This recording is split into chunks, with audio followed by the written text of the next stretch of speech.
Hey y'all, welcome back to my channel. It's me, Unique, and today we're going to be talking about David Makes Man Season 2, Episode 3. Excuse the lighting in my room, y'all. Right now, Hurricane Elsa is passing us by as we speak, so it's very gloomy and raining outside right now. But listen, y'all. First things first, before we get into this, the audience has changed with season 2. Now, if you watch season 1, you know, like the average high schooler, maybe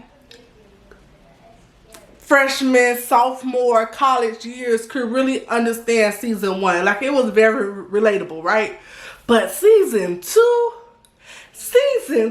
is getting good. But let me tell you why I feel like the audience changed. You have to be a mature adult or a young adult that done been through some things to really understand what season 2 is trying to bring to you. So with that being said, the average young adult may not comprehend what's really going on in season 2, because when you live a life and experience a few things, you can really be like, oh okay. And I appreciate the writer with season 2, because as a black man and David getting therapy, that is so strong for the black community. And in this episode, you see him getting therapy, and you see at the end when the therapist is like, oh no, I think we should continue our sessions because of your childhood trauma that you keep masking over. You keep trying to protect yourself and using these different mechanisms so you don't have to really worry about it. But for this show to really bring that to the limelight, I really do appreciate it, because seeking a therapy in the black community has a bad stigma, or you crazy, or you taking crazy medication.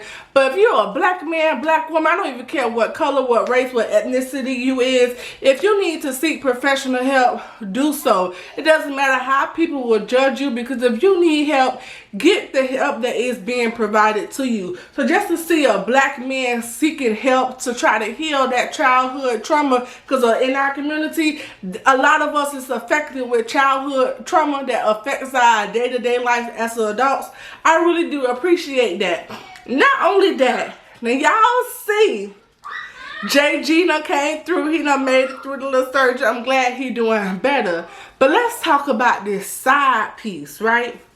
So it looks as if JG is married with a daughter. But the way this show is giving out, JG have some strong feelings, emotions from his childhood friend, right?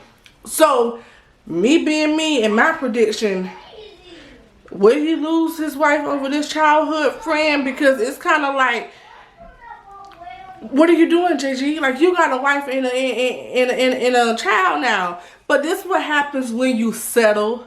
This is what happens when you don't close old chapters in your life and you just let it linger. You move on for whatever reason, but those true feelings still exist. Like, this may be his true love from his childhood. He just so happened to be a cop and got married and had a baby, but he still have strong feelings for this girl. But this girl know he's in a committed relationship, so she's not trying to go all out with him. But when you see them on the porch and he was like, oh, don't go too fast, like, JG, what you doing? What are you doing?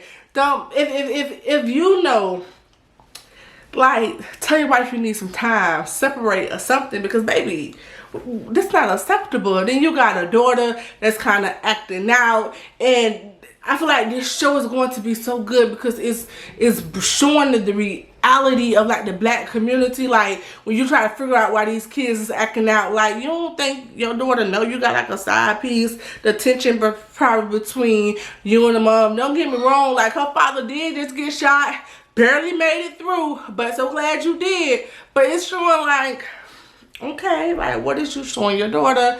So I don't know if the daughter may be gay or maybe bisexual, because you see she's really intertwining with the other gays in the house. But baby, if you is, try to live your true life, honey. Don't be living in the dark. It's 2021. If you're gay, that's just what it is, baby. We embrace it all over here.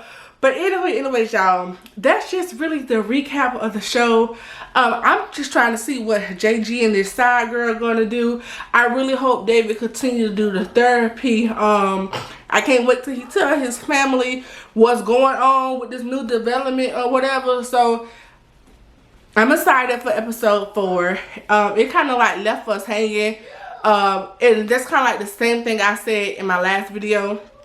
It's not ending off in a place to where, oh, I can't wait till next week. You see what I'm saying? So it's not making us leave off with like, oh my God, I'm super excited to next week to see what's happening. Like, I want to see what happened. Like, it kind of left off on a spot to where like, oh, okay, well, I see what happens next week or the week after that. Or I may skip next week and wait 2 weeks and just catch up. Like, you know, most shows, they end off so good, so you have to tune in next week. But this episode didn't give that. It's just kind of like, okay, see you next week. Alright, I may come through, I may not. But anyways, y'all, that's the recap from episode 3. I hope y'all enjoyed this video. If you did, go ahead and give me a big thumbs up. Don't forget to leave me a comment on what your thoughts was so we could politic in the comment section. Not only that, have y'all been seeing the previews for Queen Sugar, baby? That new season look beautiful. I don't know if I'm going to review that. I'm gonna think about it. I'm just see how this season goes and how my recording goes on this channel for David's Makes Man. But y'all, I'm excited to see what else comes. Thank you all so much. But like I always tell y'all, excuses are only good for those who use them. You can do anything in life that you want to do. Only you is stopping you. And with that being said, I'll see you all in another video. Deuces.